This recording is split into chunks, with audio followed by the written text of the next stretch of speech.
Tante mengucapkan selamat malam, selamat berjumpa lagi di dalam ibadah Sekina yang kesekian via Zoom meeting, ya. Kita bersyukur selagi masih ada kesempatan kita mau pergunakan setiap kesempatan itu dengan baik, karena berkat Tuhan selalu ada buat kita yang sehati sepakat, ya. Nggak bosan-bosannya Tante mengatakan sehati sepakat. Ya, kalau kita sehati dan sepakat, disitulah roh Tuhan hadir dan memberkati kita, ya. Dengan cara inilah kita dikuatkan oleh Tuhan, kita nyanyi, kita dengar firman Tuhan, ya. Jadi kita akhirnya menjadi terbiasa dengan ibadah online. Puji Tuhan, Tante akan buka dengan doa. Mari sama-sama kita berdoa. Bapa kami yang ada di dalam sorga, Allah yang penuh dengan kasih dan kemurahan, yang selalu memperdulikan kami, yang tidak pernah meninggalkan kami sedetik pun di dalam kehidupan kami. Tuhan, ajarlah kami untuk memahami dan mengerti betapa baiknya Tuhan di dalam kehidupan kami. Walaupun mungkin keadaan kami saat ini tidak mungkin sebagus hari-hari yang lalu, yang dimana kami bisa berjumpa satu dengan yang lain. Tapi kami bersyukur masih ada media-media sosial seperti ini yang boleh kami gunakan satu dengan yang lain. Tuhan, kami tahu setiap keadaan pasti ada rencana Tuhan yang besar bagi kami. Tuhan, ajar kami, asal kami tetap setia dan percaya kepada Tuhan, disitulah kemurahan Tuhan berlaku buat kami. Tuhan, dengan mempelajari nama-nama Allah, atribut-atribut nama Allah, kami jadi mengenal sifat-sifat Allah yang begitu luar biasa, yang boleh kami terapkan di dalam kehidupan kami. Bahwa roh Tuhan, roh kudus itu mengajar kami banyak hal tentang sifat-sifat Allah yang luar biasa. Terima kasih Tuhan, urapi Sinta yang hari ini akan membawa kami menaikkan puji-pujian dan penyembahan kami kepada Tuhan. Urapi dia Tuhan. Kalau hari ini dia boleh memperingati hari pernikahannya yang kesekian puluh tahun, kami percaya Tuhan, Engkau sudah memberkati dia. Engkau sudah mendidik Sinta dan Ricky Tuhan. Dari perkawinan sampai sekarang sudah menjadi papa mama. Tuhan, Engkau yang telah memelihara rumah tangga Ricky dan Sinta. Kiranya Tuhan berkati terus sampai maut memisahkan mereka. Mereka tetap setia satu dengan yang lain. Terlebih lagi mereka setia kepada Tuhan. Terima kasih Tuhan, berkati hamba-Mu, sebentar yang akan menyampaikan firman-Mu. Urapi kami semua yang bergabung dalam Zoom meeting ini Tuhan, supaya kami diberi hikmat akal budi yang dari surga untuk memahami setiap firman Allah. Terima kasih Tuhan, Roh-Mu hadir di dalam keluarga kami masing-masing, dan Roh-Mu itulah yang mengurapi kami. Di dalam nama Yesus Kristus kami buka ibadah kami. Haleluya. Amin. Saya serahkan ya, selamat malam.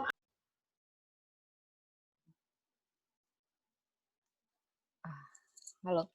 Oh, malam Tante Nila, malam Om, malam semuanya.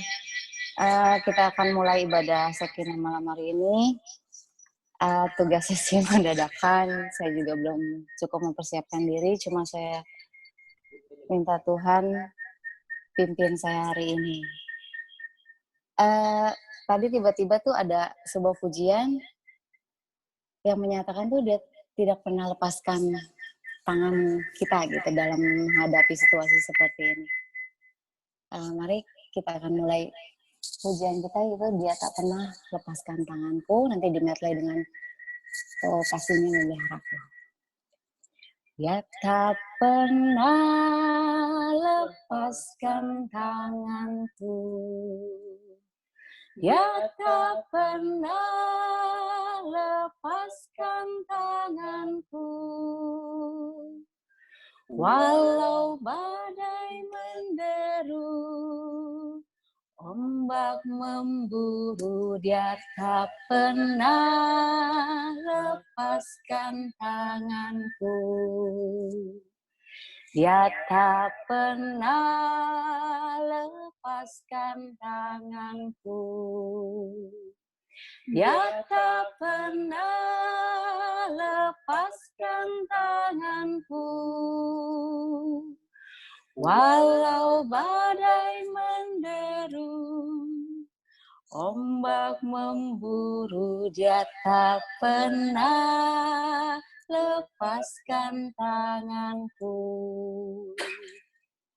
Kasihnya memeliharaku, kasihnya memeliharaku. Walau angin topan menderu, ku kan selamat. Allah peliharaku, kasihnya memeliharaku. Kasihnya memeliharaku. Kasihnya memeliharaku. Walau hujan turun, angin topan menderu, ku kan selamat. Allah peliharaku. Dia tak pernah lepaskan tanganku. Dia tak pernah lepaskan tanganku. Dia tak pernah lepaskan tanganku.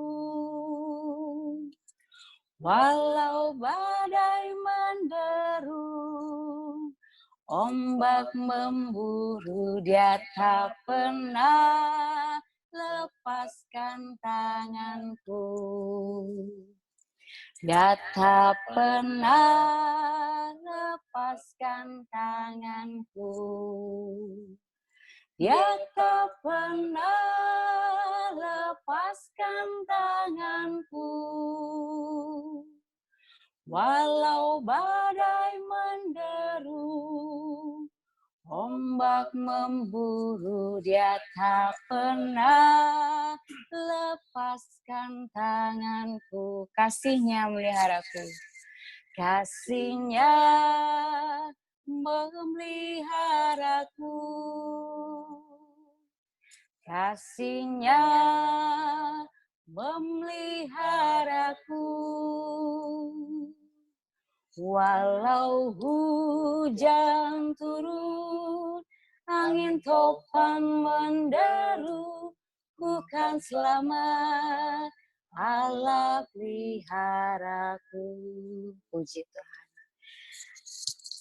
Saya buka ruang kesaksian bagi teman-teman yang sudah mengalami mukjizat pertolongan dari Tuhan dalam minggu-minggu ini. Saya persilakan.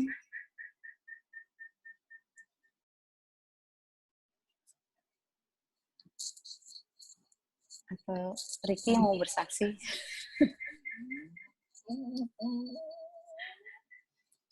Enggak. Di sini.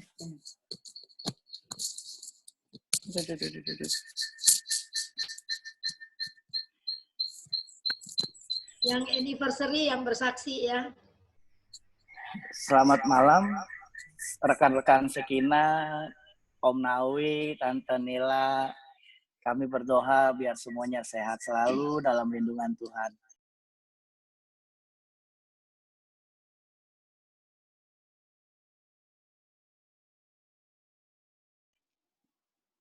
Halo? Oh. Saya ingin menyaksikan terima kasih Tuhan.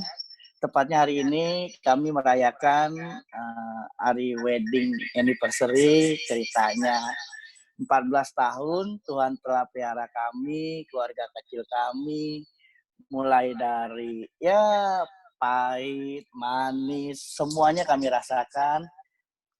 Yang kami tahu dan yang kami rasa, Tuhan itu selalu ada bagi kami. Kalau saya ingin bersaksi sedikit, dalam wabah corona ini, saya sebagai kepala rumah tangga merasakan campur tangan Tuhan begitu luar biasa. Pada saat sebelum corona, saya sempat bilang sama istri saya ini ada simpanan dikit, mau usaha apa, saya bilang. Bukannya biasanya kan istri kalau ditanya mau buka usaha apa, tadinya kan dari awal saya selalu bujuk dia buka toko jualan baju, seperti yang biasa kita lakukan. Biasanya kan istri kalau kita modalin buat buka usaha, rata-rata sih yang saya tahu girang ya, seneng gitu ya. Tapi ini saya malah diomelin, nggak tahu. Nanti aja kita doa dulu mau bagaimana juga, kata gitu. Akhirnya pas corona, Tuhan baru bukain. Dari doa-doa kami tuh kami selalu nggak pernah habis pikir, maksudnya apa yang harus kami lakukan dan apa yang harus istilahnya kami kerjakan. Tapi itu Tuhan kayaknya benar-benar buka jalan buat kami. Dari Sinta itu sebenarnya dari dulu tuh nggak pernah hobi bikin kue. Kalau buat masak sih ya nggak ada yang ngalahin dah kalau saya bilang. Jadi dicoba, ternyata sekarang langganan kuenya banyak ya saudara. Jadi kalau menurut kami ya musim corona ini Tuhan buka jalan bagi kami. Luar biasa campur tangan Tuhan dalam keluarga kami. Semuanya kami hanya cuma berkata Tuhan Yesus baik. Sekian kesaksian saya.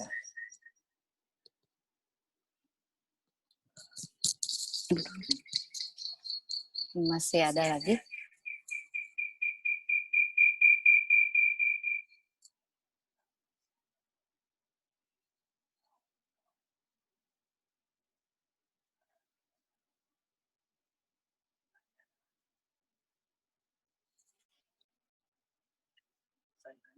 Ada lagi nih? Ya, yang mau bersaksi. Masih ada? Masih diberi satu kali kesempatan. Tunggu sambil nyanyi, Sin. Kalau gitu kita akan naik Ana mau bersaksi, Ana. Oh, Ana. Oh, malam, iya.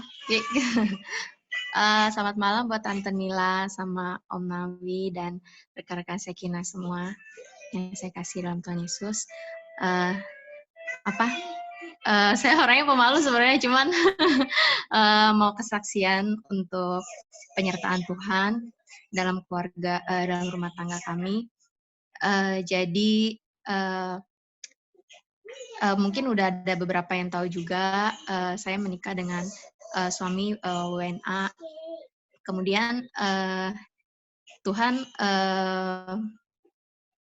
penyertaan Tuhan tuh dari awal kami menikah sampai sekarang itu udah luar biasa banyak sekali. Dimulai dari bingung mau bisnis apa, cuman ngandelin dari kerjaan suami.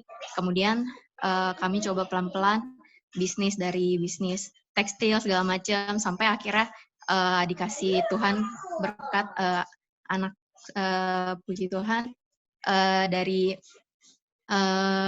awal punya baby pun itu Tuhan udah kayak mungkin berani mengambil keputusan untuk menikah dengan orang luar itu juga nggak gampang.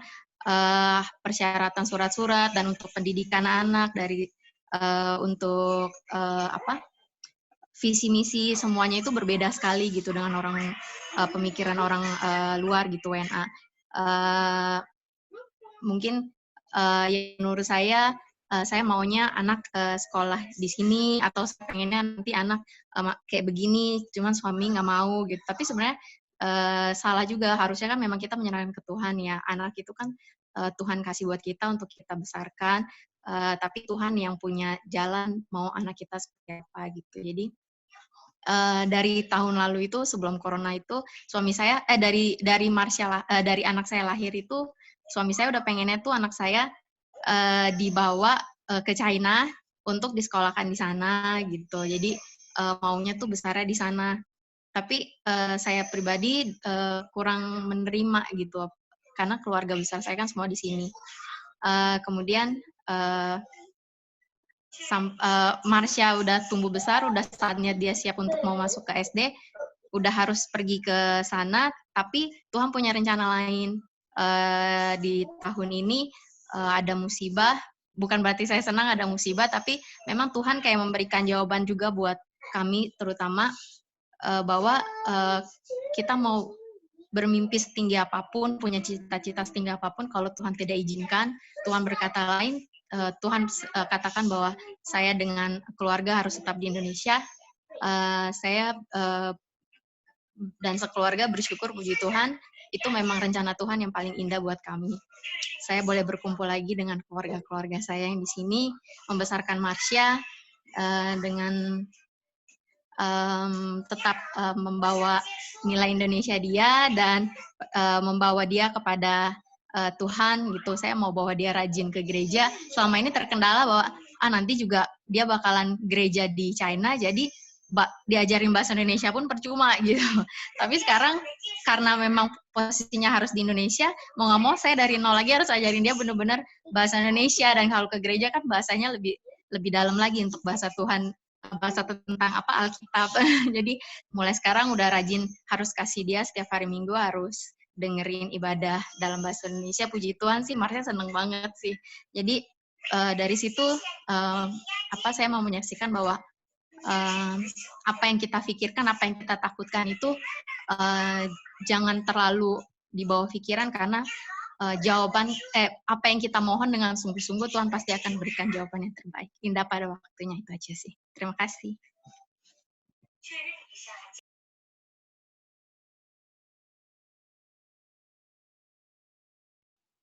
Puji Tuhan. Ruang kesaksian kita akan tutup, kita akan mulai mendengarkan firman Tuhan.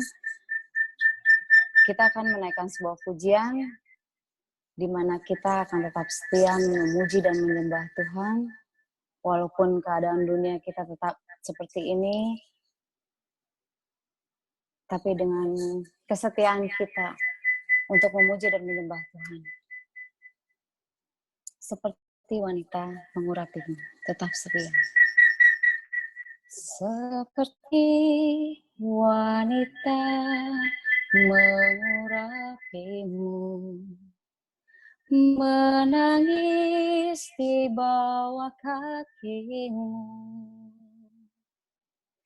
Demikian hidupku mau mengasihimu. Yesus, Engkau baik bagiku. Seperti wanita. Seperti wanita mengurapimu, menangis di bawah kakimu. Demikian hidupku mau mengasihimu. Yesus, Engkau baik bagiku. Sampai akhir ku menutup mata, ku tetap setia menanti janjimu. Sampai ku dapatkan mahkota kehidupanku, ku tetap setia untuk melayanimu. Seperti wanita mengurapimu, menangis di bawah kakimu. Demikian hidupku mau mengasihimu. Yesus, Engkau baik bagiku. Sampai akhir ku menutup mata, ku tetap setia menanti janjimu. sampai ku dapatkan mahkota kehidupanku. Ku tetap setia untuk melayanimu sampai akhir. Ku menutup mata, ku tetap setia menanti janjimu sampai ku dapatkan mahkota kehidupanku. Ku tetap setia untuk melayanimu.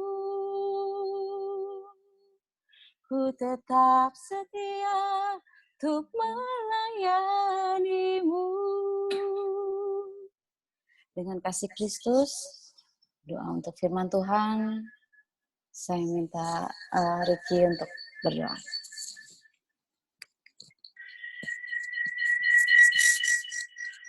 Terima kasih Tuhan, terima kasih atas karunia-Mu, terima kasih atas kesempatan yang indah ini, di mana kami masih boleh berkumpul, memuji, membesarkan nama-Mu ya Bapa. Engkau Allah yang luar biasa bagi kami Tuhan. Yang kami tahu keberadaan kami semua hanya karena kasih karunia-Mu saja ya Allah.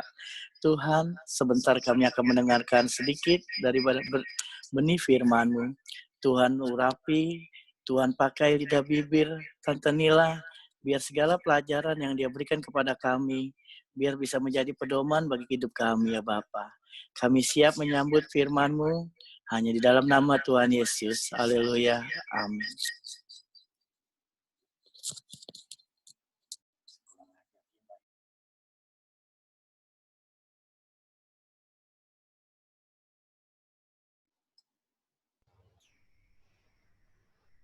Puji Tuhan. Melalui kesaksian kita boleh diberkati ya, bahwa mungkin ada beberapa orang di zaman corona ini mengalami banyak kerugian, kemerosotan, atau mungkin merasa begitu sangat ada di bawah gitu. Tapi ada beberapa yang justru di dalam pandemi corona ini mendapatkan jawaban ya. Luar biasa, Tuhan berkati kesaksiannya ya. Ya, saya ingat Ana rencananya memang tahun ini pindah ke China ya. Tante Nila juga ikut sedih kalau mikirin Ana akan ke China, suaminya ada di sini gitu ya.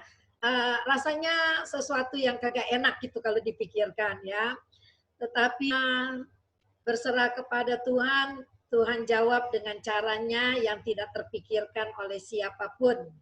Jadi kalau Ana dan anak tetap ada di sini, harus bersekolah di sini, itu betul-betul rencana Tuhan ya, bukan rencananya Ana. Kalau rencananya Ana bisa berdebat sama suaminya ya, karena suaminya maunya anaknya di sana.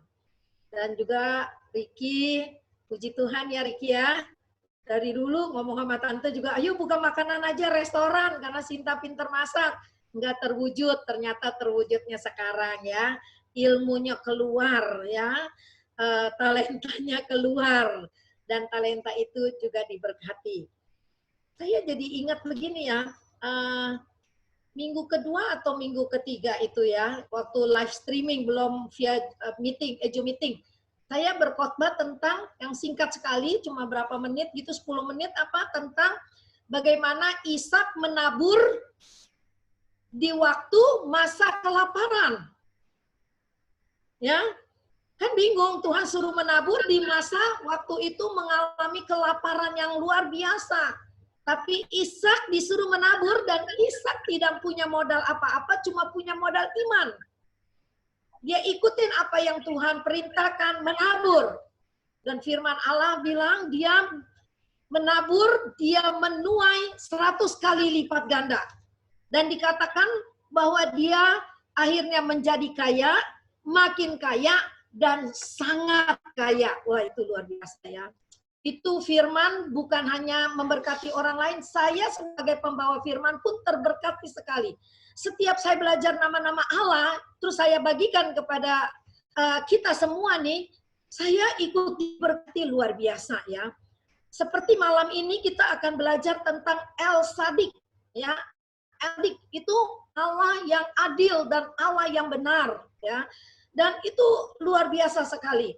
Jadi kita mesti mengenal atribut-atribut nama Allah, karena disitulah kita mengenal sifat-sifat Allah yang kita sembah, yang kita puji. Dia itu luar biasa gitu ya. Dan dia memang Allah yang sempurna, dia Allah yang luar biasa. Minggu lalu saya kasih kesaksian juga seorang anak Tuhan, dia merasa, wah gajinya dipotong 50%, dia bilang. Itu sangat merugikan sekali gitu ya, terlebih lagi biaya hidup besar gitu, masih ada anak yang bersekolah. Tapi saya ulangi lagi, dia berkata Tuhan itu baik dan ajaib. Karena memang dipotong gajinya, tapi pengeluaran dia pun tidak sehebat waktu sebelum corona. Karena tidak keluar, tidak ada pesta pernikahan, tidak ada ke rumah duka, ya, tidak ada pengeluaran-pengeluaran tak terduga itu. Semua bisa teratur, akhirnya yang dipotong 50% itu cukup. Jadi memang kita perlu iman yang kuat dalam menghadapi situasi yang seperti ini. Peperangan yang tidak pernah kita lihat musuhnya, tapi kita sedang berperang sesungguhnya ya. Kalau orang dulu perang melawan Belanda, Jepang, kita sekarang perang melawan virus ya, karena zamannya udah berbeda. Nah, sekarang kita mau belajar bagaimana El Sadik, Allah yang adil itu seperti apa sih keadilannya gitu ya. Seperti apa keadilannya? Karena kita baca dulu deh. Mazmur 7 ayat 10. Kita baca dulu di Mazmur 7 ayat 10. Ayat pembukaannya seperti ini.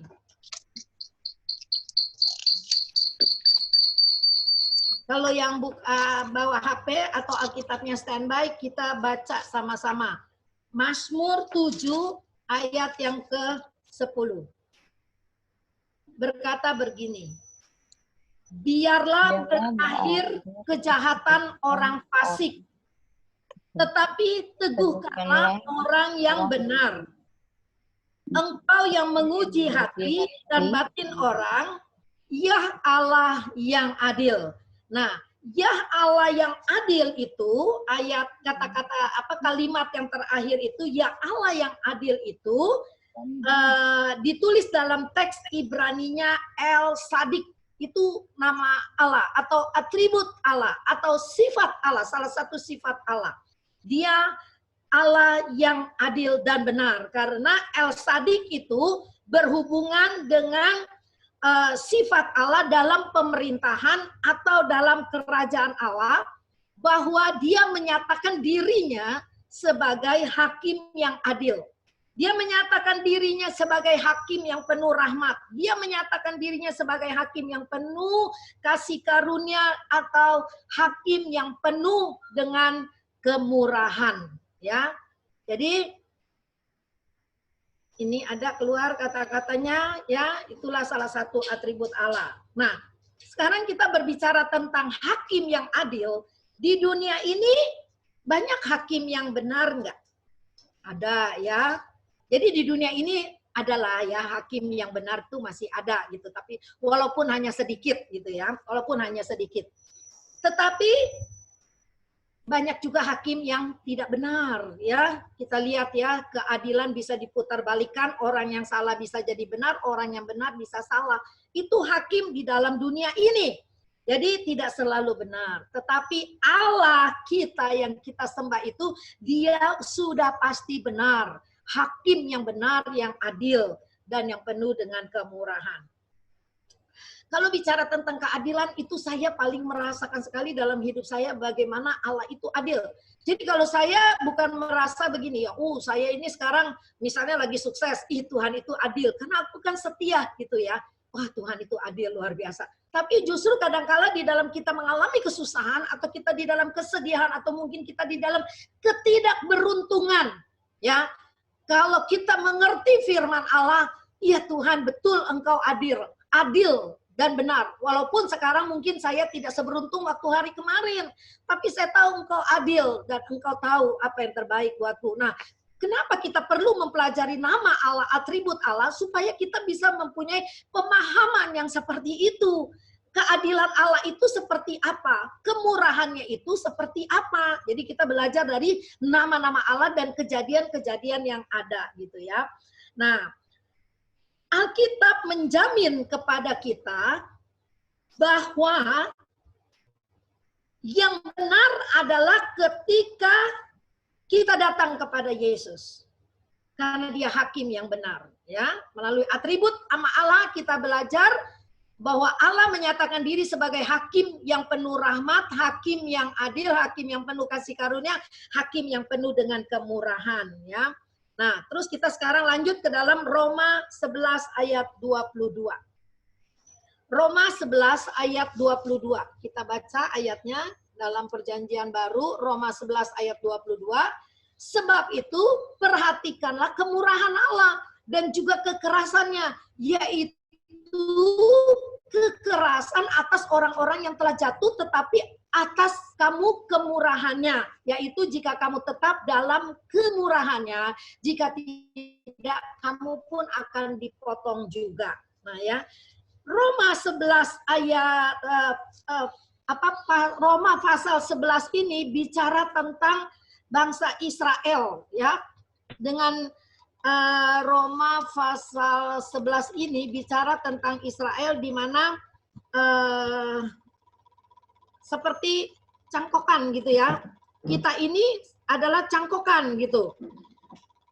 Di sini penekanannya adalah sebab itu perhatikanlah kemurahan Allah dan kekerasannya. Nah, ya, bicara adil, Allah yang adil dan benar ini di dalam Roma Rasul Paulus menekankan dengan sangat keras, dan ini sangat penting, ya. Sebab itu perhatikanlah kemurahan Allah dan juga kekerasannya, ya. Jadi peringatan keras ini bahwa dalam ayat ini satu perikop kalau kita baca dan kita pelajari, ya, pada waktu bangsa bukan Yahudi dicangkokkan, kita ini kan bukan bangsa Yahudi, kita adalah cangkokan. Orang Israel itu baru ranting yang aslinya dia itu, ya. Nah, tetapi kalau kata firman Allah di peringatan yang keras dari Rasul Paulus, dia katakan jikalau Allah saja tidak menyayangkan Israel, dia juga tidak akan menyayangkan kita. Suatu gereja atau persekutuan tetap akan dipotong kalau kita lekat kepada dia. Kita tidak mempercayai dia, atau kita tidak beriman lagi kepada dia, tetap itu akan dipotong. Jadi nanti di sini kita akan berbicara kemurahan Allah dan kekerasannya. Jadi Allah itu Allah yang penuh dengan kemurahan, tapi dia juga penuh dengan kekerasan. Jadi kekerasannya bukan kejamnya dia, tapi kekerasan Allah itu adalah pendisiplinan. Kekerasan Allah itu adalah dia memberikan kesempatan kepada kita untuk kita berubah. Jadi kekerasan Allah itu memberikan kita kesempatan untuk memperbaiki hidup kita. Nah, itu yang kita mau pelajari dari sifat Allah yang adil dan yang benar itu. Lalu kalau kita katakan bahwa Allah itu berdaulat, ya, Allah berdaulat atas semua kejadian, Allah itu berdaulat atas seluruh kehidupan kita, Allah juga mengasihi kepada siapa yang mengasihi. Teks yang selanjutnya, Aigwan. Ya, Allah juga mengasihi kepada siapa dia mengasihi. Teks selanjutnya. Ya, Allah mengasihi kepada siapa yang dia tunjukkan keadilan dan kebenaran, ya. Ini kemurahan Allah, ya. Dia mengasihi kepada siapa dia mengasihi. Allah mengasihi kepada siapa dia tunjukkan keadilan dan kebenarannya. Yang tadi seperti dikatakan kemurahan dan kekerasannya. Allah mengasihi kepada siapa dia menunjukkan kemurahannya. Itu adalah kedaulatan Allah, ya. Lalu kan pertanyaannya begini, kenapa ada hukuman gitu? Kenapa ada hukuman? Jadi kalau kita baca ayat dari Roma 11 itu tentang cangkokan itu, tentang Israel itu, tentang kemurahan Allah dan kekerasan Allah yang diceritakan, diperingatkan, menjadi satu peringatan dari Rasul Paulus buat kita semua, itu memberikan sebuah jawaban bahwa kita bertanggung jawab. Teks selanjutnya ya, kita bertanggung jawab atas dosa kita.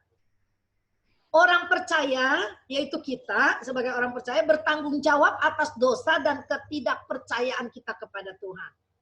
Ya, maka kita bisa dipotong. Kalau kita, firman Allah kan di dalam Yohanes 15 katakan setiap ranting yang tidak berbuah dipotong, nggak ada ampun gitu kan ya.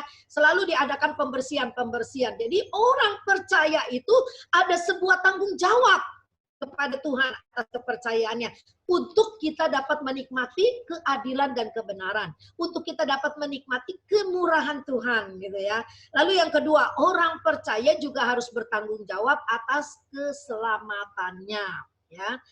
Jadi itulah konsekuensinya ya. Kekerasan Allah adalah konsekuensinya adalah kekerasan Allah, ada hukuman Allah, ada pendisiplinan Allah. Ini konsekuensinya ya. Kenapa hukuman itu ada ya? Sebab Allah menganggap kita harus bertanggung jawab untuk setiap keselamatan yang udah diberikan kepada kita ya. Lalu kalau kita hidup bertanggung jawab atas keselamatan kita, maka kita akan melihat atau kita akan menikmati kemurahannya Allah yang penuh dengan kasih karunia, pembelaannya yang ajaib. Ya, ini untuk diberikan kepada kita orang percaya yang hidup menurut firman Allah dan yang bertanggung jawab atas keselamatan yang Tuhan berikan kepada kita. Kan ada ayatnya ya, kerjakanlah keselamatanmu dengan takut dan gentar. Kita udah diselamatkan. Pada waktu Yesus mati di atas kayu salib, kita diselamatkan. Tetapi setelah kita diselamatkan itu ada suatu tanggung jawab yang harus kita kerjakan, yaitu kita harus hidup benar, kita harus percaya. Maka ketika dari awal kita belajar tentang nama-nama Allah, ayat penunjang dari semua atribut nama Allah itu adalah yang terdapat di dalam Ulangan, dan bahwa kita harus mempunyai satu pengakuan seperti bangsa Israel. Shema Israel, dengarlah. Tuhan itu Allah, Tuhan itu Esa, Tuhan itu Ehad, Tuhan itu satu, Trinitas gitu ya. Nah, lalu kita baca lagi satu ayat di mana berbicara tentang kemurahan Tuhan yang luar biasa. 2 Korintus 13 ayat 14. 2 Korintus 13 ayat 14.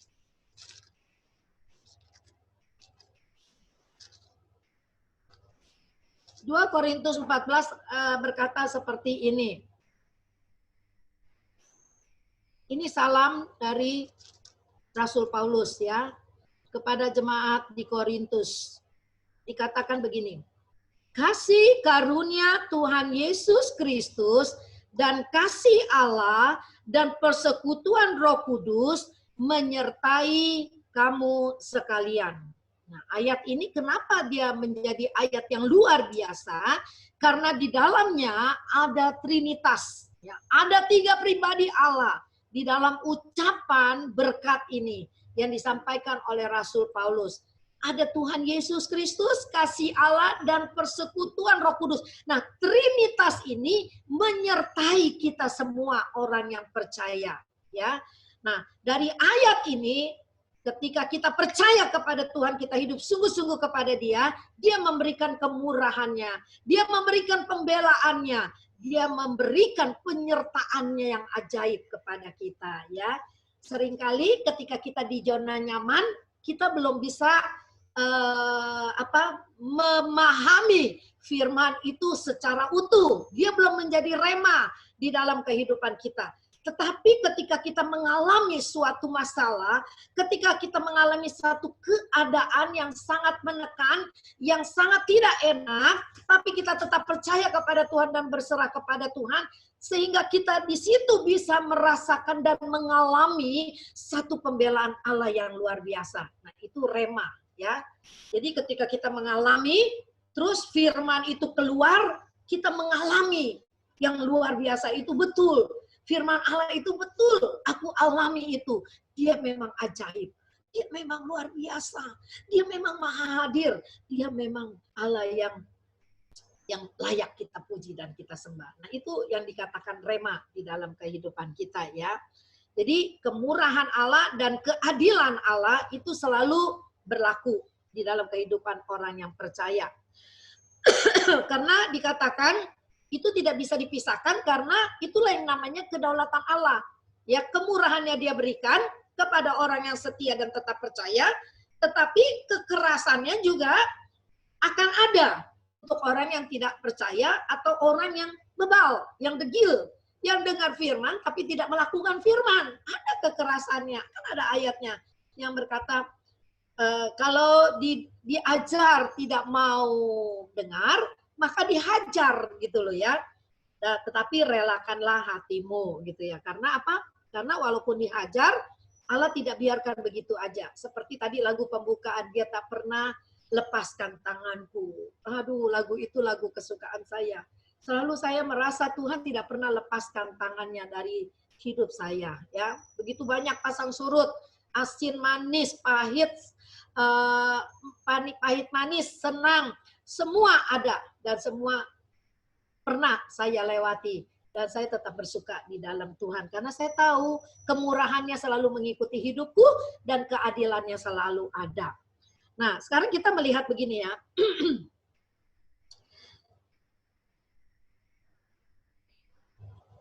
Ada contoh-contoh yang kita bisa pelajari, yang harus kita dengar ya. Perjalanan bangsa Israel itu seperti apa sampai akhirnya keselamatan itu diberikan kepada kita ya. Contohnya begini. Orang Israel dijajah di Mesir 430 tahun. Ya, dia pernah dijajah 430 tahun orang Israel, tetapi Allah tidak tinggalkan mereka di dalam penjajahan terus atau penderitaan seperti itu. Nah, oleh kemurahan Tuhan, saya tulis di situ oleh kemurahan Tuhan, mereka dibawa keluar menuju Kanaan dari Mesir. Ya, tapi kalau naik mobil tuh ya, kalau piknik ke Israel naik mobil sebetulnya cuma 7 jam. Dari Mesir ke kota Kanaan itu hanya 7 jam. Tapi orang Israel harus melewatinya 40 tahun di padang gurun, gitu ya. Kemurahan Tuhan mereka dilepaskan, tetapi ada keadilan Tuhan, 40 tahun mereka diajar di padang gurun itu. Setia nggak sama Tuhan ya. Lalu selama di dalam padang gurun itu, di dalam perjalanan itu, banyak sungut-sungut, banyak keajaiban, banyak kejadian ya. Lalu Tuhan memberikan hukum Taurat. Ini semua kemurahan Tuhan buat Israel. Dan kita lihat di sini nanti keadilan dan kemurahannya, kedaulatan Tuhan itu dinyatakan. Lalu orang Israel diberi hukum Taurat supaya dibimbing kepada keadilan dan kebenaran. Jadinya ada peraturannya, jangan membunuh, hormatilah orang tuamu. Yang dulu di Mesir, waktu mereka hidup di Mesir, mereka kan 430 tahun itu bukan waktu yang singkat. Mereka sudah tertanam di otak mereka tata cara kehidupan di Mesir yang tidak percaya kepada Tuhan. Di Mesir itu penyembah-penyembah Baal semuanya. Nah sekarang selama menuju ke Kanaan itu, Tuhan berikan Taurat, nah mereka dibimbing menurut kepada firman Tuhan lagi. Terus di situ diberi mujizat, ada mujizat, ada tanda heran, dikasih tanah Kanaan gitu ya. Lalu setelah sampai di Kanaan diberi hakim-hakim supaya ada keadilan ya. Tuhan itu Tuhan yang memperhatikan sampai sekecil-kecilnya. Tidak ada hakim, tidak ada yang mengadili, orang sesuka-sukanya membunuh, merampok, merampas hak orang miskin, merampas hak janda-janda miskin. Lalu Tuhan beri hakim-hakim. Tetapi bangsa Israel tetap keras kepala, tetap bersungut-sungut. Lalu minta raja, diberi raja. Ya, yang pertama adalah Raja Saul. Ya, diberi raja, lalu minta raja, tapi Tuhan bilang kerajaannya, yaitu kerajaan Israel akan terpecah jadi 2. Setelah terpecah menjadi 2 dan akan dibuang ke Babilonia selama 70 tahun. Itu semua terjadi tepat pada waktunya. Dan ketika selama 70 tahun itu, Tuhan juga tidak pernah lepaskan mereka. Kemurahannya tetap ada, dan 70 tahun kemudian Tuhan panggil mereka balik lagi. 70 tahun kemudian Tuhan panggil dan pulangkan mereka, ya. Terus mereka tetap keras kepala, next terus itunya teksnya, mereka tetap keras kepala, mereka menolak nabi, mereka menolak firman Tuhan, sampai akhirnya Allah turun dari sorga jadi manusia di dalam Yesus Kristus. Tetapi mereka tetap menolak. Kenapa saya katakan mereka tetap menolak? Sampai hari ini di Israel itu, sekarang sih katanya udah mulai bertambah berapa persen ya. Dulu tuh hanya 1% malah katanya yang percaya kepada Yesus Kristus. Seluruh dunia datang ke Israel sampai hari ini. Berdoa di dalam setiap tempat, menapak tilas di mana Yesus pernah ada di Israel. Tapi begitu kerasnya mereka tetap menolak dan tidak percaya kepada Mesias. Mereka masih menunggu. Sampai hari ini Mesias itu belum datang dan nanti akan datang. Buat kita orang yang percaya, kita kan cangkokan nih ya. Kita yang percaya kepada Tuhan, kita percaya Mesias sudah datang, Yesus Kristus yang pernah mati di Israel itu, dan dia akan datang kedua kali untuk menghakimi, ya, untuk mengadili kita semua. Nah, ketika semua yang barusan saya katakan gini, orang Israel itu tetap bersungut-sungut dan tetap tidak percaya kepada Yesus Kristus. Nah, sampai di titik inilah akhirnya ini menjadi keselamatan, bagian keselamatan buat kita. Puji Tuhan, amin ya. Jadi keselamatan itu diberikan kepada kita karena orang Israel sendiri menolak kemurahan Tuhan. Ya, begitu kerasnya mereka, begitu keras tengkuk, keras kepala mereka. Tetapi mereka memang bangsa yang pintar, itu diakui oleh seluruh dunia. Kalau mereka terima Yesus pada waktu itu, kita tidak ada kemurahan Tuhan sampai hari ini. Maka itu kita dibilangnya, kita yang cangkokan ini, yang percaya kepada Tuhan, kita hidup di zaman kemurahan. Kenapa? Kita bisa selamat percaya Yesus Kristus itu karena kemurahan Allah, ya. Begitu indahnya firman Allah, karena mereka menolak berturut-turut bersungut-sungut walaupun keajaiban, mujizat, semua Tuhan beri kepada mereka. Tetapi rupanya itu jalan dari Tuhan untuk kita bisa diselamatkan. Nah, Yohanes 3 ayat 16 katakan seperti ini. Yohanes 3 ayat 13 katakan, karena begitu besar kasih Allah akan dunia ini, sehingga dikaruniakannya anaknya yang tunggal, supaya yang percaya kepadanya tidak binasa, tetapi melainkan beroleh hidup yang kekal. Ya. Inilah keselamatan yang Tuhan berikan, ya. Orang yang percaya kepadanya tidak binasa, melainkan dapat hidup yang kekal, ya. Jadi kemurahannya ada, kita percaya, kita tidak binasa, tetapi ada keadilan, ada yang dia berikan kepada kita karena kita percaya kepada dia, yaitu dapat hidup yang kekal. Kita dapat hidup yang kekal. Yuk kita bandingkan dengan Markus 16. Kita bandingkan dengan Markus 16. Kita bandingkan dengan Markus 16 ayat 15 dan 16. Markus 16 ayat 15-16 katakan gini, lalu ia berkata kepada mereka, pergilah ke seluruh dunia, beritakanlah Injil kepada segala makhluk. Siapa yang percaya dan dibaptis akan diselamatkan, dan siapa yang tidak percaya akan dihukum. Jadi di sini siapa yang percaya dan dibaptis akan diselamatkan. Inilah kemurahan Allah yang dia berikan kepada kita, ya, yang diberikan kepada setiap orang yang percaya kepada dia. Kan sebelumnya disuruh pergi ke seluruh dunia, beritakanlah Injil kepada segala makhluk. Siapa yang percaya dan dibaptis akan diselamatkan. Kemurahan Allah dinyatakan. Tetapi siapa yang tidak percaya, firman Allah katakan akan dihukum. Ini kedaulatan Tuhan. Ya, jadi ada kemurahan, ada kedaulatan. Ini keadilan. Ya, inilah El Sadik itu bicara Allah yang benar, Allah yang adil. Ya, kalau kita percaya Tuhan nggak mungkin sia-siakan hidup kita. Kalau kita merasa hidup kita sia-sia itu, kita harus koreksi diri. Ya, karena Allah tidak akan pernah tinggalkan kita. Selalu ada jalan. Selalu ada jalan dari Tuhan. Yang penting kita percaya 100% kepada Tuhan. Ya, jadi kemurahannya, kedaulatannya atau keadilan Allah itu tetap dinyatakan kepada setiap orang. Dia menyatakan pembelaannya kepada kita ya. Yang penting kita percaya kepada Tuhan. Ingat, dasar daripada kita belajar atribut nama Allah, nama-nama Allah itu adalah dasarnya kita percaya kepada Allah ya. Pembelaan Tuhan itu pasti ada buat saya, buat saudara yang percaya kepada Tuhan. Yang udah bersaksi hari ini, yang udah bersaksi minggu-minggu yang lalu, itulah kemurahan Tuhan dinyatakan. Itulah keadilan Tuhan. Ya, memang ada masa sulit yang harus kita lakukan, yang harus kita lalui. Nanti El Sadik Kamis depan bagian yang kedua lebih fantastis lagi. Bagaimana Allah menyertai orang yang percaya dan beriman itu dengan mujizat-mujizat dan berkat-berkat yang luar biasa. Terakhir kita akan baca Mazmur 73 ayat 18. Mazmur 73 ayat 18. Ini adalah Mazmur Asaf. Siapa Asaf? Asaf itu adalah nabi pilihan Allah. Dia berkata begini. Di ayat yang kedua ketiga ya.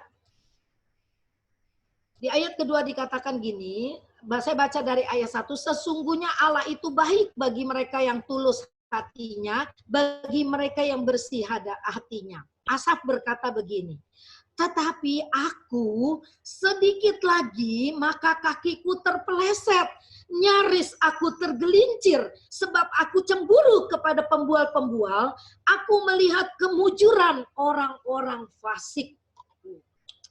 Nabi Asaf, nabi pilihan Allah.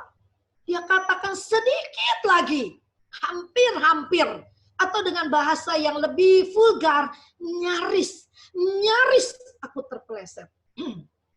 Nyaris aku tergelincir. Sebab dia cemburu kepada orang fasik. Orang yang gak percaya kepada Allah kok hidupnya lebih sukses. Orang yang gak percaya kepada Allah kok kayaknya hidupnya aman-aman aja, sepertinya ada di zona yang rata. Orang yang katanya gak percaya sama Tuhan, hidupnya lebih makmur daripada kita. Jadi ada sebuah nada cemburu Asaf, dari Nabi Asaf. Bukankah itu juga ada dalam hati kita kadang-kadang? Ya, ada juga orang yang berbicara kepada saya seperti itu. Tante, coba lihat. Orang yang jahat begitu diberkatin Tuhan. Salah, bukan diberkatin Tuhan. Ya, salah bukan diberkati Tuhan. Itu kelicikan ya. Nanti kita lihat pengalaman Asaf, akhirnya dia sadar bahwa kita jangan cemburu kepada orang yang mujur, padahal dia tidak percaya kepada Tuhan atau dia melakukan kejahatan, tapi nanti kita lihat hukuman Tuhan, keadilan Tuhan akan berlaku ya. Jadi disinilah dikatakan Nabi Asaf adalah nabi pilihan Allah. Dia melihat orang fasik lebih bahagia, dia melihat orang berdosa diberkati dan nyaman-nyaman saja. Dia melihat orang fasik seperti ada di tempat yang rata. Disinilah muncul persepsi kita, adilkah Tuhan itu? Ya, saya sih udah sering dengar dah orang curhat yang hidupnya udah susah banget. Memang imannya juga, dia nggak koreksi diri bahwa imannya dia itu lagi betul-betul lagi nggak stabil gitu. Jadi dia nyalakan Tuhan. Tuhan nggak adil. Di mana Tuhan? Kok saya nggak dibela? Wow, ini susah nih nguatin orang yang seperti ini. Karena negatifnya lebih besar daripada positifnya. Tapi pengalaman Asaf kita boleh lihat di ayat yang ke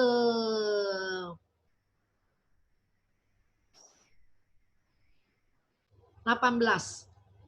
Sesungguhnya di tempat-tempat licin kau taruh mereka, kau jatuhkan mereka sehingga hancur.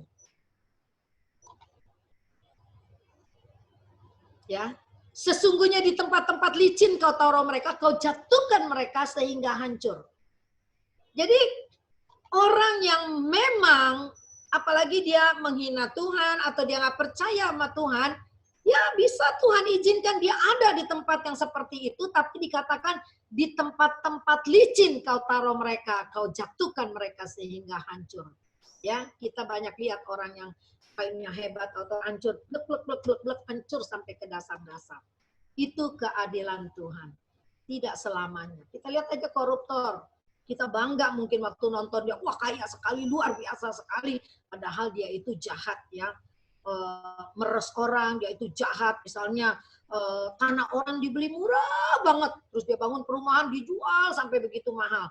Padahal pembebasan tanah itu, saya suka dengar banget ya. Pembebasan tanah itu ditekan habis-habisan kalau nggak mau dijual. Kan saya tinggalnya dekat Jembatan 5 TSS gitu, masa kecil sampai masa remaja saya sampai kawin baru saya pindah. Itu kan ada gang subur di depan Roxy.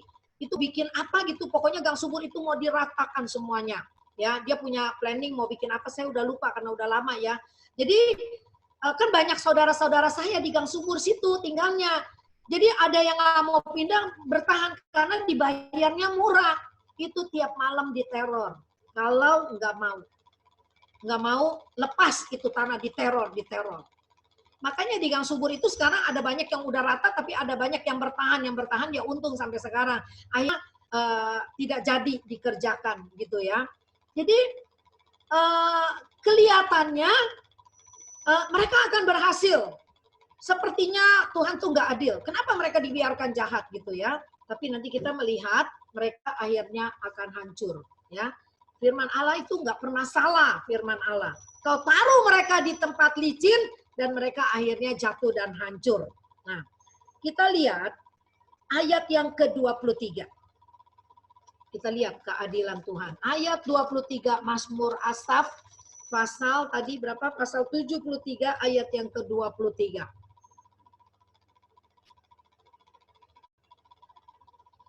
Ayat 23 dia katakan begini, tetapi aku tetap di dekatmu, engkau memegang tangan kananku.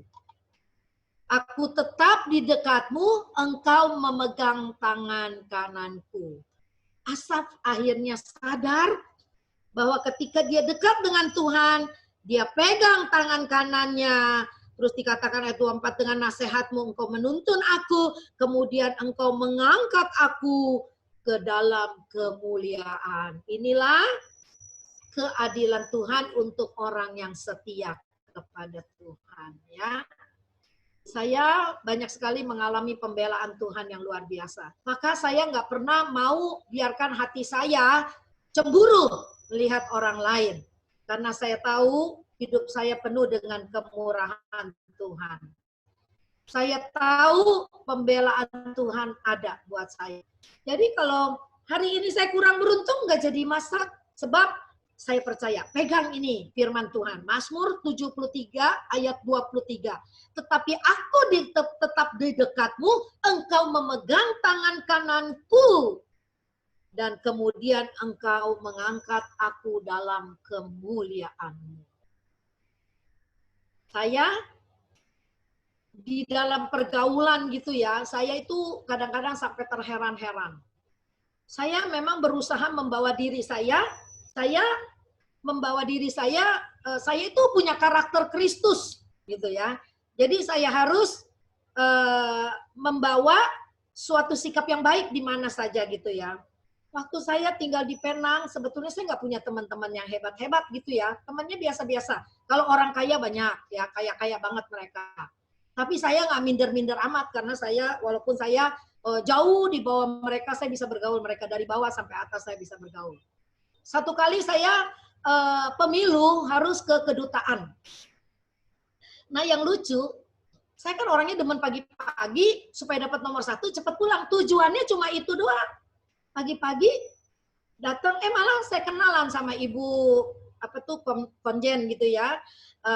Yang tugas jadi konsulat di sana, akhirnya kenalan terus jadi teman baik. Kebetulan ibu konjen itu nggak pinter bahasa Inggris, saya juga nggak pinter, tapi saya berani ngomong gitu ya. Akhirnya dia kalau ada tamu-tamu dia panggil saya loh. Pernah satu kali dengan Menteri Kebudayaan Malaysia, saya diajak kedampingin dia. Saya nggak pernah menaruh diri saya mau bergaul dengan orang atasan, saya nggak pernah. Tapi saya dibawa karena dia rasa cocok bergaul dengan saya. Ya puji Tuhan, akhirnya saya bisa berkenalan dengan orang-orang. Terus Nila besok datang ke kedutaan. Kenapa Bu? Kata saya gitu ya. besok istri jenderal ini mau berobat. Kamu dampingin saya, temenin ke rumah sakit. Akhirnya saya kenal banyak jenderal-jenderal gitu ya. Waktu anak saya kawin, saya undang, mereka mau datang. Padahal saya undang formalitas, nggak bakalan datang. Saya tapi mereka mau datang. Karena apa? Saya tidak punya tujuan untuk jadi orang yang hebat. Saya cuma punya tujuan saya bawa karakter Kristus dimanapun saya berada. Karena saya tahu ketika kita merendahkan diri, Tuhan angkat kita dalam kemuliaan. Ya. Waktu di gereja GPDI Natalan, saya bukan yang diwawancarain kursus, oh dipanggil Ibu Nila, oh bukan loh. Ada yang sakit, saya dipanggil. Tante Nila ada yang sakit, saya harus nyamperin. Ketika saya turun dari gereja, Kapolsek datang. Kamera nyenter, saya diajak ngomong. Akhirnya muncullah saya di TV itu. Siapa saya? Ya, itu kan lucu ya.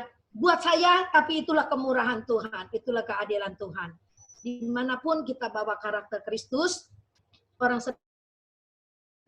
senang bergaul dengan kita. Ya. Tapi kalau kita bawa rasa cemburu, kita merasa apa, itu kita nanti akan jatuh. Karena karakter Kristus nggak ada di situ. Ya, mari dengan pelajaran atribut-atribut Allah, biar kemurahan Tuhan ada pada kita. Ya, keadilan Tuhan dan pembelaan Tuhan itu ada. Jadi kalau ada pendisiplinan Tuhan, kita jangan kecewa karena disitulah Tuhan beri kesempatan untuk kita berubah. Tuhan beri kesempatan untuk kita, ayo makin percaya kepada Tuhan. Ayo dimanapun berada, bawa karakter Kristus. Disitulah beritakan Injil. Orang lain percaya. Lalu orang lain percaya. Jangan sampai orang lain lihat kita, orang Kristen kayak begitu. Tiap hari doa, tapi jahatnya luar biasa. Coba jangan sampai kayak begitu ya. Jadi kita bukan menangin jiwa, bukannya beritakan Injil, malah kita matikan Injil karena orang lihat sikap kita yang kurang baik ya. Mari, saya juga nggak sempurna, tapi kita belajar ya bahwa firman Tuhan mengajar kita banyak perkara dan firman itu sempurna adanya. Selama kita dekat Tuhan, pembelaan Tuhan pasti ada. Dia penuh dengan kemurahan, dia juga penuh dengan kekerasan, dia juga penuh dengan pendisiplinan ya. Di atas segalanya Tuhan sayang dengan kita. Dia tidak mau kita binasa, dia mau kita selamat, maka dia disiplinkan kita. Maka dia bicara dengan keras karena dia mau kita hidup benar ya. Puji Tuhan, firman Tuhan tidak saya panjangkan. Minggu Kamis depan kita masih belajar tentang El Sadik bagian yang kedua ya. Kita lihat pembelaan Allah, terus kita bandingkan dengan diri kita sendiri. Di mana aku merasakan pembelaan Tuhan? Saksikan Kamis depan ya.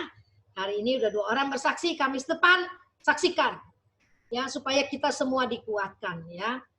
Ada banyak, saya tahu ada banyak kesaksian-kesaksian, saya kenal semuanya. Dan saya juga puji Tuhan di dalam keadaan pandemi ini, ada beberapa anak Tuhan yang kasih dana gitu ya, melalui saya, dia percaya, dan saya juga tidak gunakan dana itu sembarangan ya. Ada yang kasih, beberapa orang kasih 1 juta, tante tolong salurkan ya kepada yang terkena akibat dari COVID. Tante ini 250.000 masukkan ke kas Sekina, semua disalurkan ya. Puji Tuhan, di dalam keadaan kita tidak ibadah, tidak ada kolektor, tapi ada orang yang terbeban untuk pekerjaan Tuhan. Padahal kalau kita pikir nih hidup lagi susah ya, jadi saya juga nggak mau minta-minta sumbangan atau apa, nggak mau. Malah saya kasih support, ayo semua pada jualan, ayo kita saling beli supaya semua saling diberkati dan memberkati gitu ya, diberkati dan memberkati gitu ya. Jadi saya puji Tuhan, keluarga Sekina akan menjadi keluarga yang diberkati Tuhan, amin ya. Jadi kita nggak melihat kita udah lebih banyak baru kita bisa memberi. Tapi ketika ada lagi anak Tuhan bilang, tante, aduh dalam keadaan begini, kata saya gitu, iya tante saya dapat THR, saya mau kasih. Dia bilang dia dapat THR, dia mau kasih. Aduh, saya yang terharu tuh saya, apalagi Tuhan di dalam sorga. dia pasti lebih terharu. Kalau saya ngomong begini bukan berarti, oh kamu semua bukan begini. Tapi ini satu hal yang perlu disaksikan. Bahwa di dalam keadaan yang sangat sulit, kekeringan seperti ini, bukan hanya tanah di luar, di daratan yang kering, kehidupan kita juga mungkin kering, tapi ketika kita berani berbuat, disitulah Tuhan buka jalan, buka pintu berkat. Jadi ketika Ishak disuruh menabur bukan di dalam keadaan yang nyaman, enak, atau subur, tapi justru di dalam masa kelaparan, kekeringan. Ketika dijalani dengan iman, di situ berkat melangkah. Berkat terbuka, berkat mengalir. Bukankah Tuhan kita itu adil? Bukankah Tuhan kita itu Tuhan yang berdaulat atas hidup kita? Percayalah kepada Dia, jangan ragu sedikit pun, ya. Tuhan memberkati. Ayo, nanti firman Tuhan sampai di sini. Saya harap semua tetap join di Zoom meeting ini sampai nanti tanggal 6, 7, 8, 9. Tanggal 9 kita akan jumpa di gereja dengan nanti jarak-jarak akan diatur. Semuanya wajib pakai masker, ya. Sebab masih bisa bagus kok suaranya biar pakai masker. Ada mic-nya kita juga bagus dibabakan. Nanti ada sanitizer, ada cuci tangan, itu wajib. Saya harap jangan ada yang bandel, jangan ada yang merasa sehat. Sebab kalau kita baca OTG, orang tanpa gejala itu yang sangat. Saya baru baca lagi nih tadi ya, di mana ada orang kaya yang nggak pernah keluar. Tapi tiap hari teman-temannya sama-sama orang kaya datang berjudi bersama-sama. Judi di dalam rumahnya. Karena kan mereka pikir mereka udah jaga kebersihan dan tidak keluar kumpul. Nah inilah tiba-tiba yang punya rumah sesak napas terus masuk ke ICU karena ininya kayak tersumbat, ternyata dia kena COVID-19, nggak pernah keluar. Jadi orang yang datang juga sehat-sehat semua teman-temannya. Jadi mau curigai siapa? Ini yang dinamakan orang tanpa gejala, sehat, tapi ternyata dia membawa virus gitu ya. Jadi kita berhikmatlah kepada Tuhan.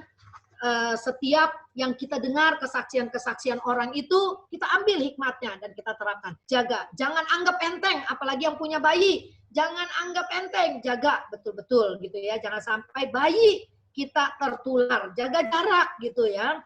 Jadi jangan anggap enteng lah, pokoknya jangan anggap enteng ya. Iblis sedang bekerja, sedang menyempurnakan misinya. Dan tugas kita adalah menggagalkan misi itu. Dengan kesatuan kita, dengan kekuatan kita, gagalkan misi iblis itu. Tema Shekinah Yohanes 10 ayat 10. Iblis datang mencuri, membunuh, dan membinasakan. Jangan sampai kita binasa sia-sia karena kebodohan kita. Puji Tuhan, Tuhan berkati. Nanti Eva akan berdoa penutup dan doa syafaat. Suami Ana hari ini masuk di rumah sakit itu. Saya bingung ya, kemarin itu dia di ronsen katanya paru-parunya bagus, cuma jantung lemah. Saya dari awal udah bilang, suamimu jangan-jangan paru-paru, karena batuk tidak sembuh-sembuh, hilang timbul, dianya kurus, dianya sesak napas, katanya jantung tante.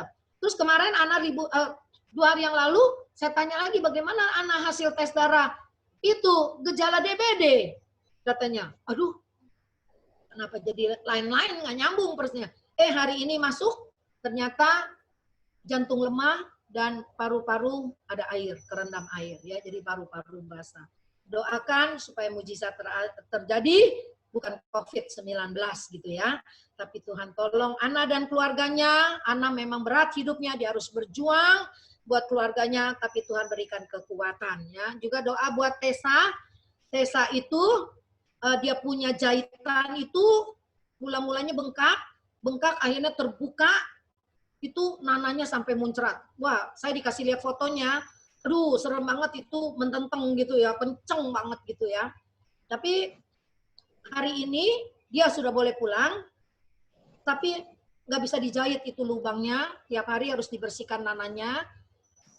Jadi mungkin tunggu 1 bulan lagi mungkin, atau rapat secara alami gitu ya. Tapi kalau udah terbuka rapat secara alami biasanya dia tidak rapi ya. Dia akan ada rongga gitu.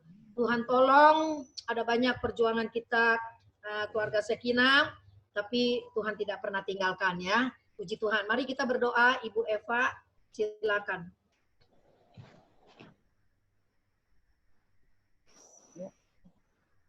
Mari teman-teman, kita satukan hati, kita mau berdoa bersama-sama. Bapa di dalam surga yang kami panggil di dalam nama Tuhan Yesus Kristus, pada malam hari ini Tuhan kami bersyukur, kami masih diberi kesempatan untuk bisa beribadah secara online, kami bisa memuji Tuhan, kami bisa mendengarkan firman-Mu, kami bersekutu satu dengan yang lain, walaupun berbeda tempat dan waktunya berjauhan Tuhan. Tapi kami percaya Allah hadir di tengah-tengah kami semua, di tengah-tengah rumah tangga dan keluarga kami. Terima kasih Tuhan, kami sudah dengar firman-Mu, di mana Tuhan Engkau Allah yang begitu adil bagi umat-umat-Mu. Engkau Allah yang mempunyai cara untuk menyatakan keadilan kepada kami. Tetapi keadilan tidak menghanguskan kami Tuhan. Keadilan-Mu menyelamatkan kami. Keadilan-Mu menyadarkan kami bahwa Engkau begitu mengasihi kami Tuhan. Terima kasih Engkau nyatakan kasih lewat keselamatan yang Engkau berikan kepada kami Tuhan. Tanpa syarat Engkau berikan kepada kami. Hanya kami percaya kepadamu Tuhan. Kami boleh menerima keselamatan itu. Satu paket sampai kehidupan yang kekal kami akan terima. Asalkan kami tetap setia, kami melakukan kehendak Tuhan. Karena itulah yang Tuhan mau dalam hidup kami. Kami boleh mengerjakan keselamatan-Mu dengan takut dan gentar. Mampukan kami Tuhan, Roh Kudus, ada bersama dengan kami, menolong kami, memberikan kami kekuatan untuk kami dapat melalui kehidupan ini dengan mata tertuju kepada Tuhan. Tangan Tuhan yang kuat memegang tangan kanan kami. Engkau tidak pernah melepaskan kami. Bahkan di saat-saat sulit sekalipun, Engkau menggendong kami sehingga kami bisa melalui jalan yang terjal, tebing yang curam Tuhan. Dan kami sampai kepada tujuan kami bersama-sama dengan Engkau. Terima kasih Tuhan buat firman-Mu malam ini. Berkati Tante Nila yang sudah menyampaikan firman-Mu. Kami dikuatkan, kami terus diberkati lewat firman-firman Tuhan. Kami makin kuat di dalam Tuhan, berakar dan bertumbuh, menghasilkan buah-buah yang manis di hadapan Tuhan, jadi berkat bagi sesama kami. Kami boleh berguna, bermanfaat Tuhan. Kami boleh menyatakan kasih-Mu di tengah-tengah kehidupan kami. Terima kasih Tuhan. Saat ini kami bawa pokok doa kami kepadamu. Kami berdoa bagi bangsa dan negara kami yang kami cintai Tuhan. Dan juga di mana kota kami, kota Tangerang di mana kami tinggal. Engkau tempatkan kami kesejahteraan kota Tangerang ini, kesejahteraan kami juga. Kesejahteraan bangsa ini, kesejahteraan kami juga. Oleh sebab itu Tuhan, kami berdoa bagi bangsa kami, bangsa Indonesia. Begitu banyak penduduk negara ini. Biarlah Tuhan Engkau curahkan kasih-Mu bagi bangsa kami, kemurahan-Mu. Biarlah Tuhan lewat pemimpin bangsa kami, mulai dari Presiden Jokowi Tuhan, sampai pemerintah yang terkecil sekalipun, aparat pemerintah, keamanan, mereka boleh berjaga-jaga, menjaga stabilitas politik dan ekonomi juga. Kiranya Tuhan menolong, beri hikmat, akal budi, takut akan Tuhan pada para pemimpin kami, sehingga mereka boleh mengambil kebijakan-kebijakan yang baik bagi bangsa dan negara kami dalam menangani tersebarnya virus ini boleh tertangani dengan baik Tuhan. Sehingga ada langkah-langkah yang baik untuk dapat menghentikannya Tuhan, sehingga kehidupan bangsa ini boleh berlangsung dengan baik kembali, normal kembali, aktivitas masyarakat boleh terlaksana dengan normal kembali Tuhan. Dan juga Tuhan beri hikmat kepada kami semua, pada bangsa ini, masyarakat Indonesia untuk berjaga-jaga, menjaga kesehatan tubuh kami, menjaga pikiran kami, menjaga hati kami untuk tetap bersyukur. Karena dengan hati yang bersyukur, hati yang gembira, maka ada hormon-hormon yang baik, imunitas tubuh kami juga akan meningkat. Terima kasih Tuhan. Kami berdoa untuk rencana gereja GPDI Bakti yang akan dibuka ibadah lagi Tuhan, mulai tanggal 6 Juli, hari Senin, biar Tuhan yang mendahului semua rencana ini. Tuhan, Kau kuduskan rencana Bapak Ibu Gembala untuk dapat membuka kembali gereja, rumah ibadah di Babakan, di Kebon Jati, dan di Karawaci, biar umat-umat-Mu boleh datang beribadah. Kami yang penuh dengan kerinduan, kami boleh berdoa Tuhan, biarlah lewat ibadah yang akan disampaikan nanti, yang akan berlangsung lagi secara utuh, kami boleh bertemu satu dengan yang lain, kami boleh bertatap muka satu dengan yang lain, kami boleh memuji Tuhan, merasakan hadirat-Mu di rumah-Mu, kami boleh menikmati bait-Mu Tuhan. Biarlah rencana ini boleh Tuhan kuduskan dan boleh berlangsung dengan baik Tuhan. Setiap wadah juga boleh mempersiapkan diri, para pengurus mempersiapkan diri, mempersiapkan ibadah dengan baik, mempersiapkan jemaat-jemaat Tuhan dengan baik. Terima kasih Tuhan, kami khusus berdoa buat rekan kami Pak Dodi, suami dari Ibu Ana yang saat ini dirawat di Rumah Sakit Sari Asih. Biar Tuhan yang menjadi penolongnya Tuhan, Engkaulah yang memberi penghiburan kepada Ibu Ana, memberi kekuatan pada Bu Ana, juga Tuhan yang memberi kesembuhan kepada Pak Dodi Tuhan. Biarlah lewat teguran ini, lewat sakit penyakit ini, biar Pak Dodi boleh datang kepada Tuhan. Dia boleh menyerahkan hidupnya sepenuhnya kepadamu. Biarlah Tuhan menjamah hatinya, pikirannya, biar boleh dia datang kepada Tuhan. Jangan keraskan hatinya Tuhan. Biarlah dia boleh, Tuhan lembutkan hatinya, dia boleh datang kepada Tuhan. Dengan kesempatan ini, ada waktu yang masih Tuhan berikan untuk dia datang kepada Tuhan. Kami mengasihi jiwa Pak Dodi ini Tuhan, biar dia boleh datang dengan sungguh-sungguh kepada Tuhan, menyerahkan hidupnya kepada Tuhan. Terima kasih Tuhan, kami percaya keluarga ini akan diselamatkan, keluarga ini akan ditolong Tuhan, dan Engkau akan cukupkan segala kebutuhan dari keluarga Bu Ana dan suaminya serta 3 anaknya. Terima kasih Tuhan. Kami juga berdoa buat Ibu Lucy yang masih dalam keadaan tubuh yang lemah, yang sedang menjalani kemo Tuhan. Kami percaya Allah berkemurahan buat kehidupan Cilusi Tuhan.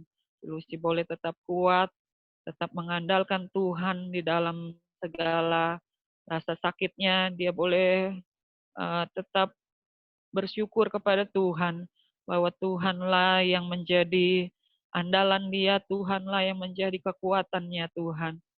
Tidak ada yang sanggup menolong dia selain Engkau. Engkaulah tabib segala tabib yang ajaib Tuhan. Nyatakan kuasa-Mu. Kami percaya mukjizat Tuhan masih ada sampai saat ini. Bilur-Mu berkuasa. Kami juga berdoa buat anak kami Bradford Tuhan. Juga Tuhan Engkau punya maksud dari sakit penyakit anak ini Tuhan. Kami percaya kuasa-Mu tidak terbatas Tuhan. Kuasa-Mu tetap sama dulu sekarang bahkan selamanya.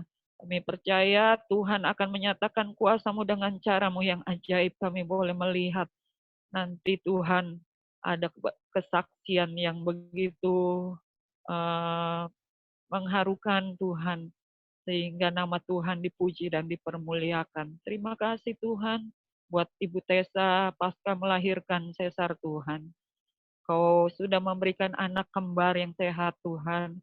Kami bersyukur kami ditambahkan anggota keluarga Sekina dengan anak kembar ini. Dan kami berdoa untuk Ibu Tessa biar Tuhan yang jamah, tangan-Mu yang berlubang paku, menjamah luka bekas jahitan sesar Ibu Tessa di dalam nama Tuhan Yesus. Kami bersatu hati, biar kami tidak ada di sana Tuhan, tetapi tangan-Mu yang menjamah luka bekas jahitan sesar Ibu Tessa. Nyatakan kuasa-Mu Tuhan, Kau balut lukanya dengan kuasa-Mu. Kau balut Tuhan kesakitannya dengan kuasa-Mu, dengan kasih-Mu. Sehingga Ibu Tessa boleh sembuh dengan sempurna. Dia boleh merawat anaknya dengan baik. Menjadi ibu, menjadi istri yang baik bagi anak dan suaminya. Nyatakan kuasa-Mu Tuhan, belas kasihan-Mu. Beri hikmat akal budi kepada Ibu Tessa untuk dapat juga merawat tubuhnya. Hal-hal yang tidak harus dilakukan, hal-hal yang harus dilakukan, biar Tuhan beri hikmat kepada Ibu Tessa dan suaminya. Terima kasih Tuhan, kami berserah hidup kami ke dalam tangan-Mu. Engkaulah yang empunya hidup kami. Hidup kami ada di dalam tangan-Mu Tuhan. Kami menyerahkan keluarga rumah tangga kami, kehidupan suami istri, anak-anak kami serahkan ke dalam tangan-Mu.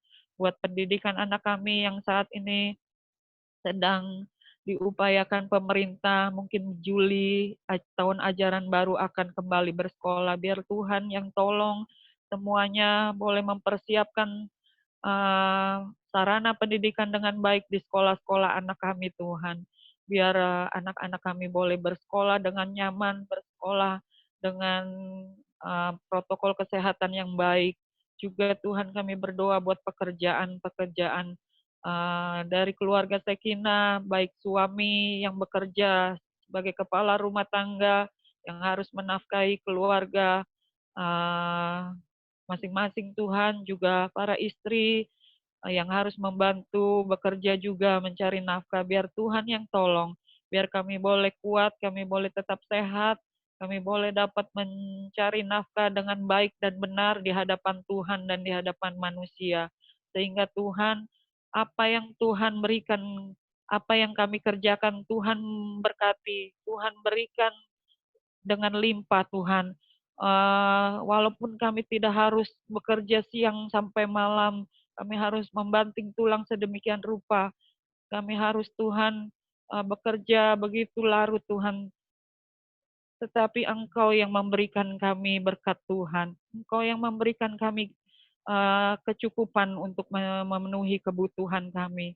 Engkau yang tahu, Engkau yang peduli kepada kami, Engkau yang akan mencukupkan segala kebutuhan. Allahku akan memenuhi segala kebutuhan dan keperluan kami. Terima kasih Tuhan. Kami bersyukur malam ini lewat acara persekutuan kami akan akhiri ibadah online ini, dan kami terima berkat Tuhan yang luar biasa dari Tuhan. Mulai hari ini, besok, dan sampai selama-lamanya kami terima berkat Tuhan. Menyertai kami, menyertai rumah tangga kami, menyertai pekerjaan kami. Terima kasih Tuhan. Di dalam nama Tuhan Yesus Kristus kami sudah berdoa dan mengucap syukur. Haleluya. Amin. Puji Tuhan. Terima kasih kepada Sinta yang hari ini bersedia. Mestinya Sinta Kamis depan, malam ini sebetulnya Ari, ya. Tapi karena Ari harus ada bimbingan online untuk murid-muridnya yang akan ujian, jadi Ari tidak bisa malam ini. Tuhan berkati Sinta, selamat berbahagia ya di tahun yang ke-14 ya. 7 tahun pertama udah dilewati ya. 7 tahun kedua sudah berlalu juga, memasuki 7 tahun yang ketiga ya. Semakin kuat dan Tuhan semakin memberkati. Sinta doang, Riki juga ya Riki. Tuh kata Om begini Riki.